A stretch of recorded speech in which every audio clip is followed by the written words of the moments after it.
Bugün çizsak hürmet vatandaş 2022 yıl 8. ayının 30. günü.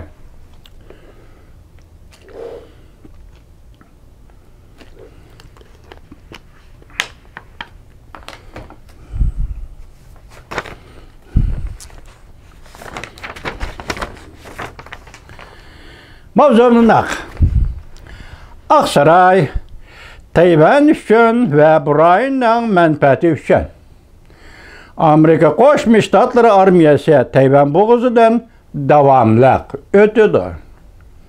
Mavzunda xabar 8. ayının 30. günü Amerika avazdan Xitay tili programımız elan qılındı. Xabar mundaq başlandı. Washington Amerika Qoşmuş Ştatlarının işkidan okyan çarlığı paraxodu hepti ahirada Tayvan boğazıdan öttü.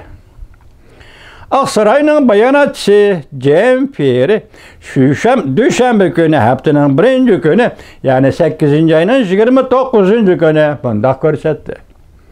Kelgüsüdü kişiler Amerika Qoşmuş Ştatlarının bu ayında davamlıq mavcut bulup toradağallığını görüp oladı. Kıyafet görüstüp her bir manevr ötküzüp Cüngonun iğvagerçilikleriga ve bu ayında muqimliqqa buzg'unchilik qilish harakatlariga taqobil turdi. Bu bir declaration bayonot e'lon qilgandek, bir siyoset e'lon qilgandek ish bo'ldi bu. Aksaray'ın bayanat Jim Perry deb bo'g'ozdan o'timiz. Bizning mavjudligimizni ko'rasiz. Biz bu ayning tinchlig'i va muqimligini qo'g'daymiz.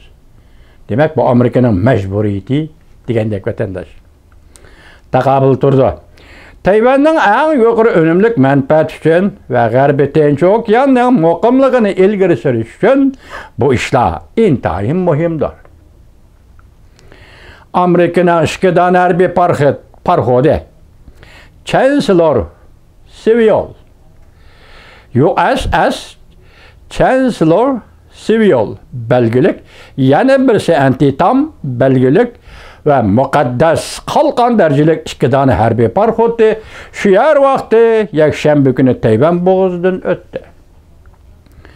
Jungo Tashqi ishlar ministrligining bayonotchisi Zhao Lijian haftaning 1. günü Amerika harbiy parxodlari Tayvan bo'g'azidan ixtiyoriy o'tdi ve harbiy qurol yaroqlarni ko'z qildi. Burayning muqimligi va tinchligi qasddan buzg'unchilik qildi deb tanqidladi. Dushanba Aksaray'da muxbirlarni kutib olish yig'inida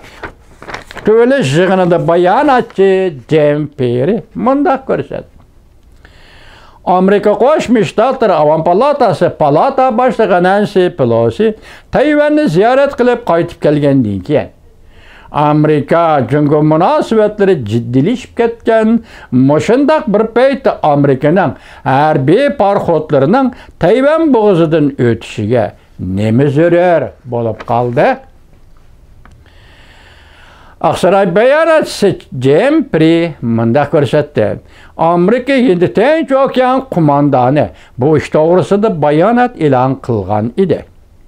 Amerika'nın 8. ayının 28. günü odatdagidek harbiy parxodlarni avatib Tayvan bo'g'azidan o'tganligi xalqaro qonunlarga tayanib Tayvan bo'g'azidan o'tganligidir. Hem Amerika'nın erkin echivitilgan Hind Tinch okeani rayoniga bergan va'dasini ijro qilganligidir. Bayonotchi Jim Perry yana mundaq ko'rsatdi. Xuddi biz başta aytgandek, sizlar kelgusi bir necha kun ichida yoki bir necha hafta ichida, hatto bir necha oy ichida bizning Amerikaning shu yerda mavjudligimizni ko'ra olasizlar. Mana maqoltis gap ekan shu.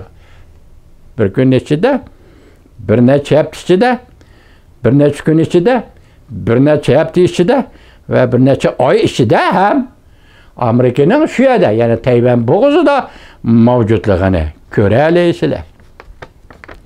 Bizning o'ylarimiz va xiyollarimiz G'arbiy Tinch okeani rayonini texmi muqim bir kelgisiga yuzlantirishdan iboratdir. Aksarayning bayonoti.